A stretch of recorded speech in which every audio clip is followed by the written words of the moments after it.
welcome back. Just thought I'd show you my studio all set up for the class tomorrow. That's it there. We have 6 lovely ladies coming tomorrow, so I've got 2 tables, 2 big tables, each set up for 3 ladies.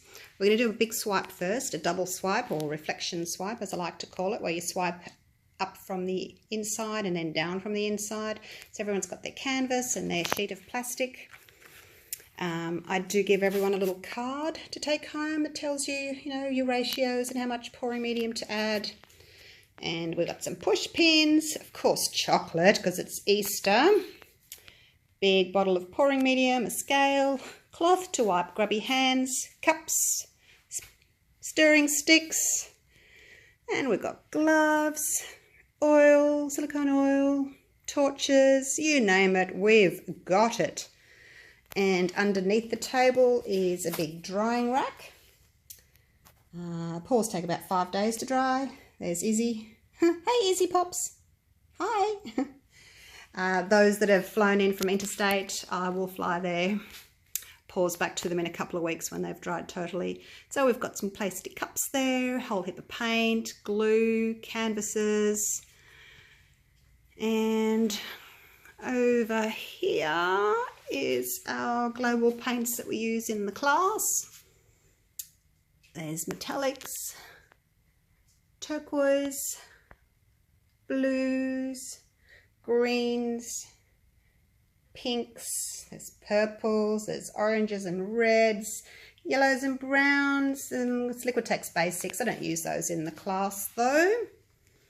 And over here is another big rack waiting for some pours to go onto it. And over in this corner, it's a bit glary because I've got the bright light shining on it. Let me see if I can go this way. This is just a bit of a display rack. It's for magazines that I got secondhand. Some of it's mine, some of it's for, it's ladies' paintings, waiting to come back from classes that haven't picked them up just yet. There's another big rack there. Lots of paintings drying. You may recognise some of them. And after the first swipe, we stop and have a cuppa and some lunch, and then we come back in and we do this bad boy here, the 12 by 24 inch. 5 flip cup pour, so that's that one. So yeah, that's where we will be tomorrow, pouring our hearts out. So until next time, when I do a pour for you, I don't get to pour tomorrow, I just get to watch. I'll see you then. Bye for now. G'day guys, welcome back. I'm going to do some little mini flip cups for you today. But before I get started, I'll show you a couple of recent paintings that I've done. They're dry now. That was the one that I did, the red oxide, and this lovely peachy colour, and cream. I've got some cream in there, no white in this pour, and then black and brown.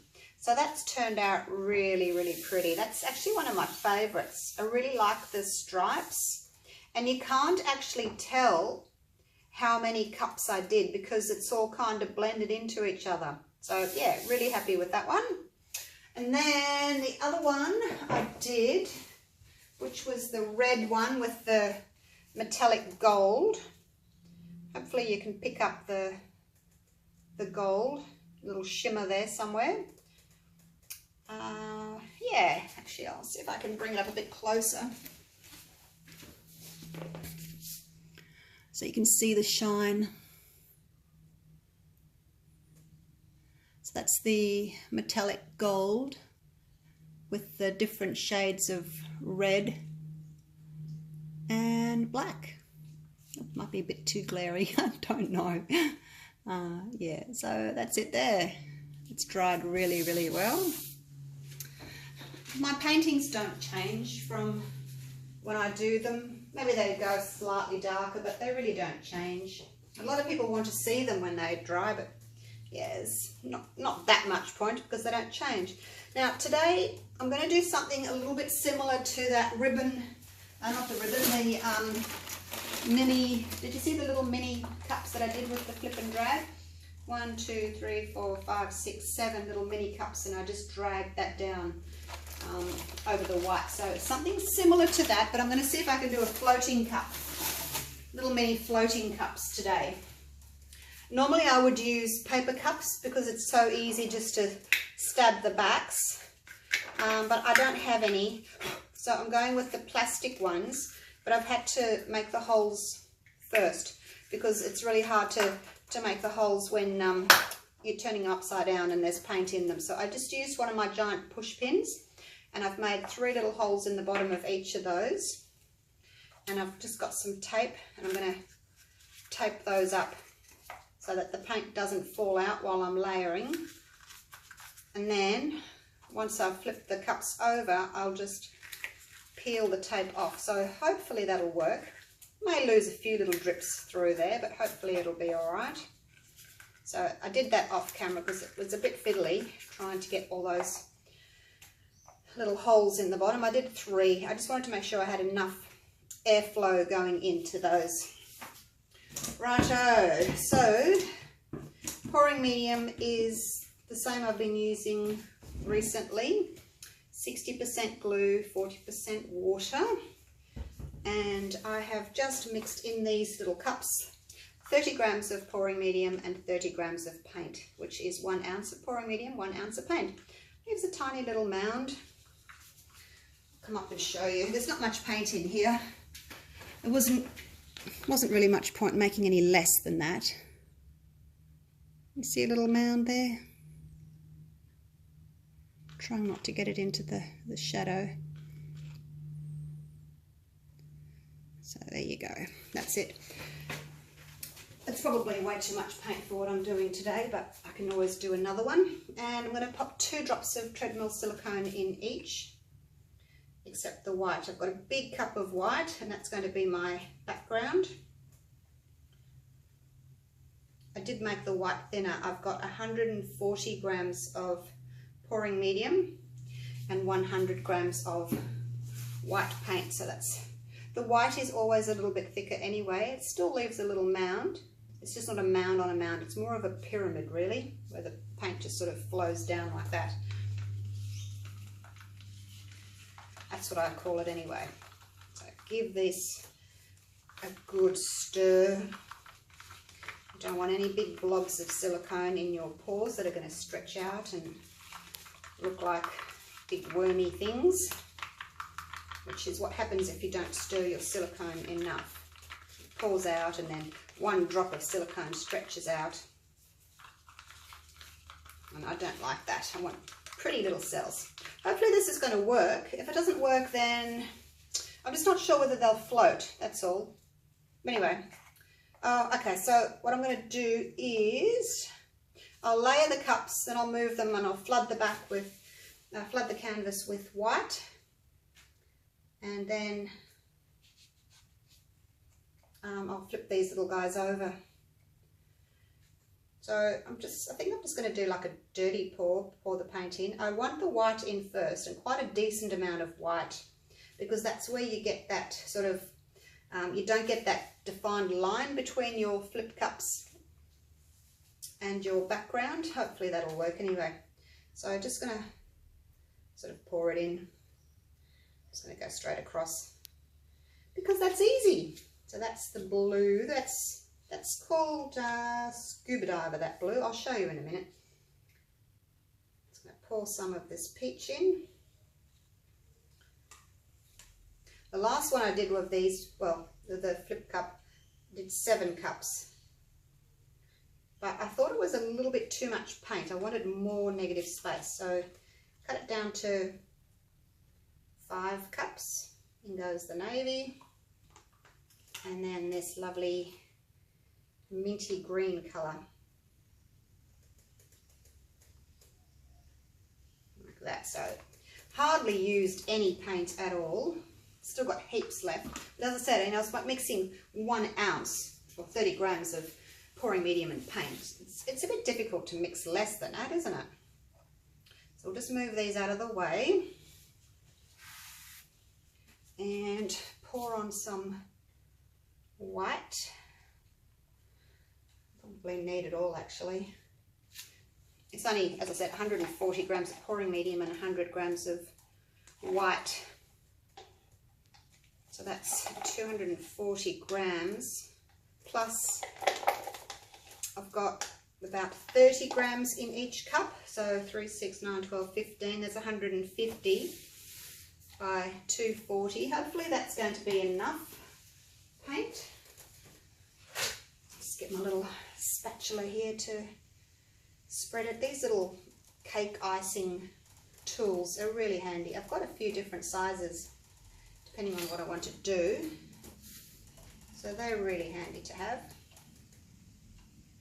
Grab yourself some of those. So I wanted the background to be thinner than my pouring paint, but not too thin that it doesn't hold the cell shape. And I don't know whether this is going to work or not. It may be too thick.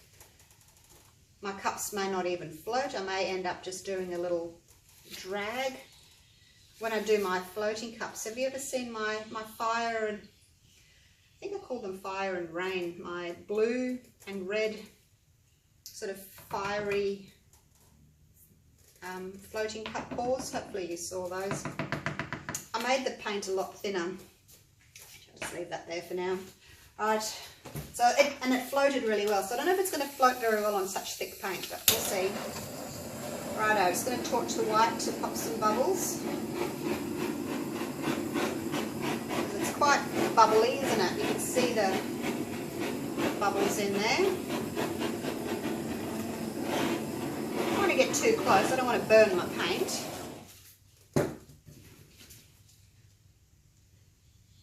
So it is really quite thick, so I don't know if this is going to work or not. Righto.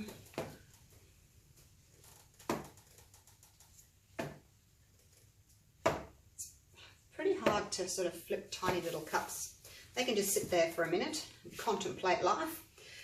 Lagoon is the minty green one that I had. And Coral is the peachy coloured one. This light blue I just made, it's to match Liquitex Basics light blue permanent, so I've made that one up.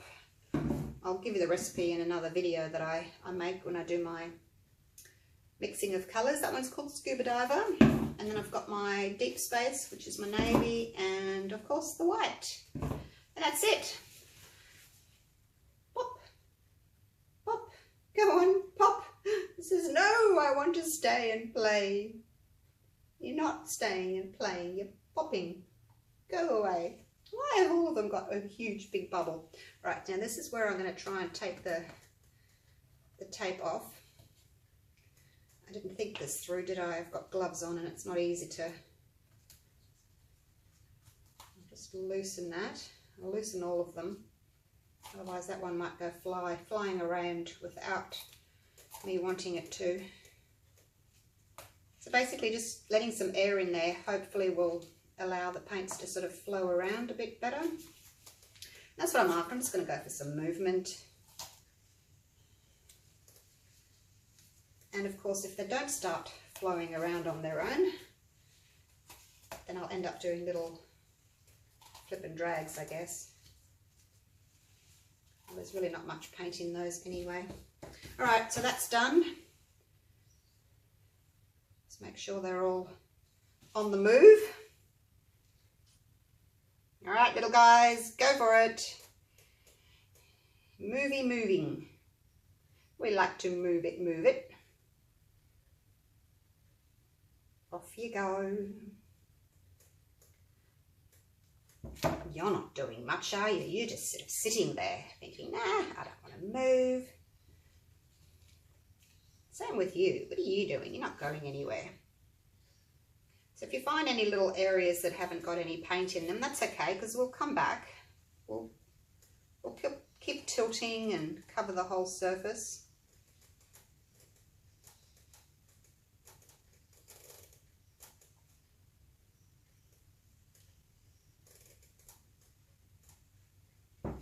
still not moving, are you? Off you go.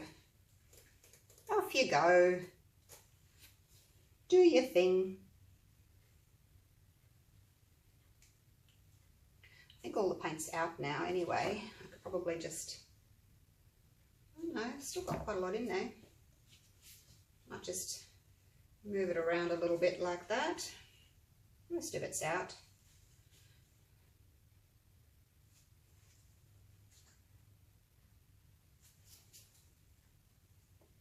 Should wash those up and use them again because it's difficult to poke holes in them.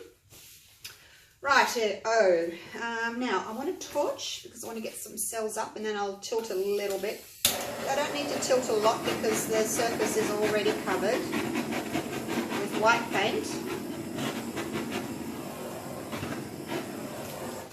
If you tilt too much to begin with and all your silicone comes to the surface, it's really hard to get cells up afterwards.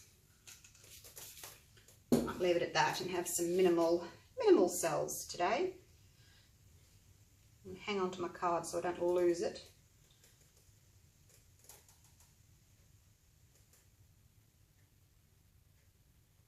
Now, just got to be careful I don't overstretch everything and think, oh, I've got to get to that corner, and you don't. You can just do whatever you want to do. You don't have to cover the whole thing. I'm after the white negative space.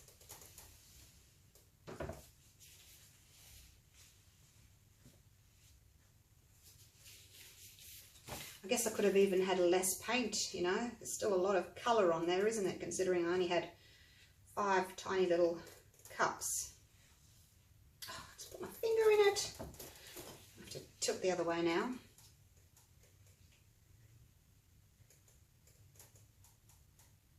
I'm just going to go slowly, think about what I want to lose, what I want to keep. It's moving really well. Got lots of paint on there. Just don't like this little wispy line. Actually, in saying that, I've just had an idea about making it a little bit more wispy. We could actually make a feature out of the wispiness and still keep our cells, because they're pretty cells. And if I go around tilting them too much, they're going to lose their shape.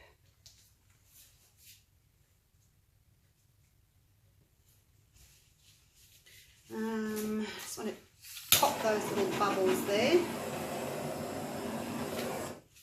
Don't think I really want to tilt anymore.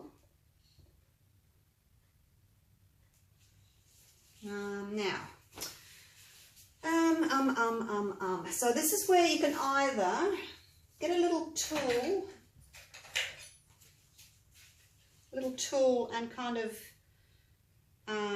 bring your paint out, but I think it might be a little bit heavy, or a little card. I'm going to try with the card.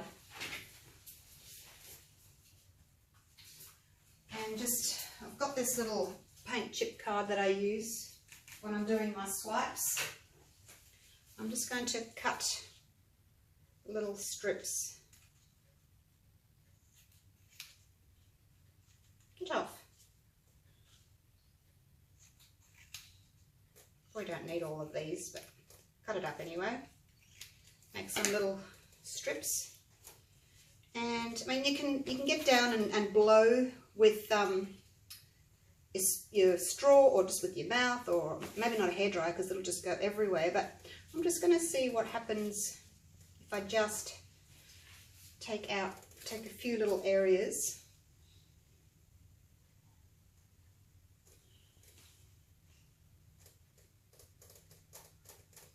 Probably need to finish them in more of a point, really. Maybe just drag a tiny little bit of paint.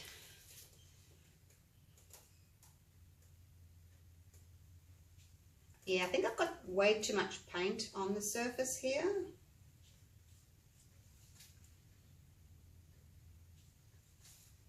But you get the general idea of what I'm trying to achieve. We'll see how it looks. I think I might just have to try and do a little bit more wispy. So where there's a point like that, that's where I'm sort of thinking I can add some interest. No point doing it straight out there, but sort of that sort of continuing. So give that a try there. And that.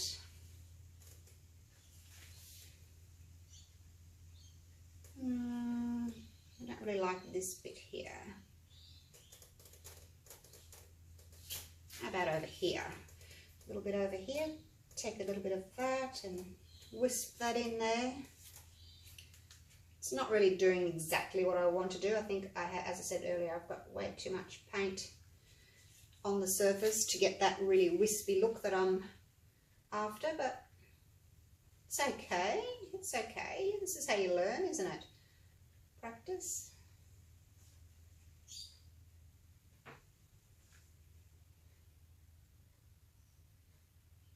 Oh, there's hair stuck on my glove. Get off.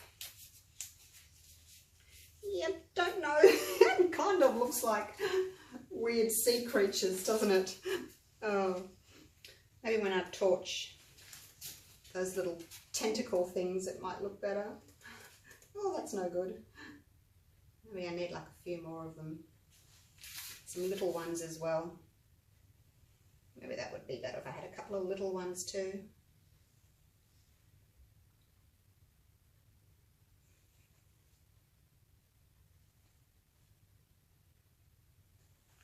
Could use the edge of the card as well. Just get some little tiny things happening like that.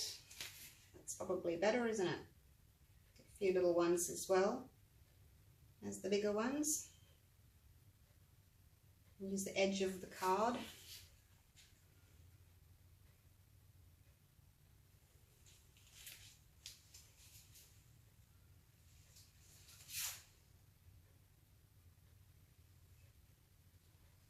They're all heading down your way. We need to bring a few up this way.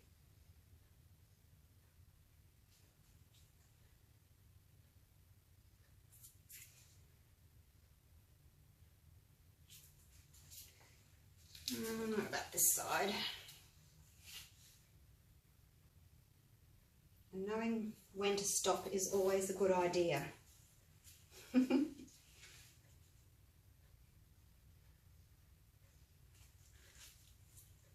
Okay. Alrighty-o. Let's give that a little bit more of a move around, I think.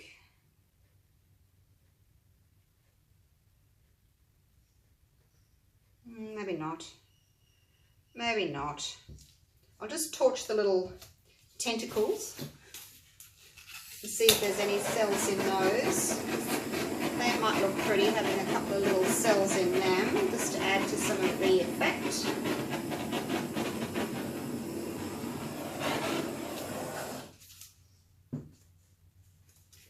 They're getting little cells in them there. And over time they'll sort of maybe blur out into the background, sort of like this. This is what I'd get more of this kind of look if I didn't have so much paint on the surface. So, but anyway, I'll leave it like that. And it's okay for a first attempt.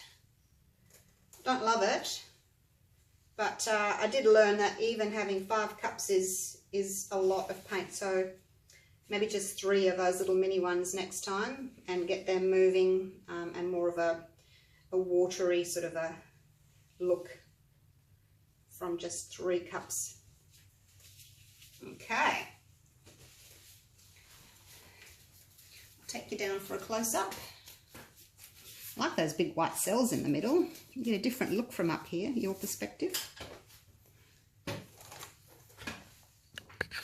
But definitely not my usual linear look, is it?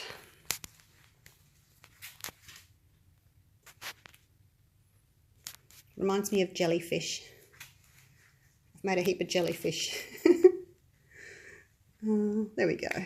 So, cells are pretty. I haven't overstretched them, which is good. And of course you can you know, float your little cups around and then tilt as much as you want to get your final result, and then torch so that your cells will be a little bit smaller. Because my white background was thinner, my cells are able to grow a little bit more. That's why they're quite large. Considering the amount of tilting I did, they're quite large. So that was fun. I enjoyed that. It would look really good on a big canvas. And I think it's a relatively simple, well, not simple, but easy enough technique to do if you're wanting to do a really big canvas, because you don't have to worry about over tilting, you know, covering all your edges, things like that, because it's already done. All you got to do is flood your canvas in your base color, put your little flip cups on, float them around, tilt a little bit, and then torch, and voila, you'd be done. So if you're thinking about doing a really big canvas and you're a little bit unsure about flip cups, or you've tried them before and they don't work because they are really difficult to flip cup on big canvases. I know, I've done them and I have failed numerous times. I've scraped them heaps. I've got a couple that I'm relatively happy with, but they are really difficult to do. So I might even do a big one like this, or a ribbon pull. That's fun too. All right, have a go. Thanks for watching. Hope you've learnt something. And I'll see you for the next one. Bye for now.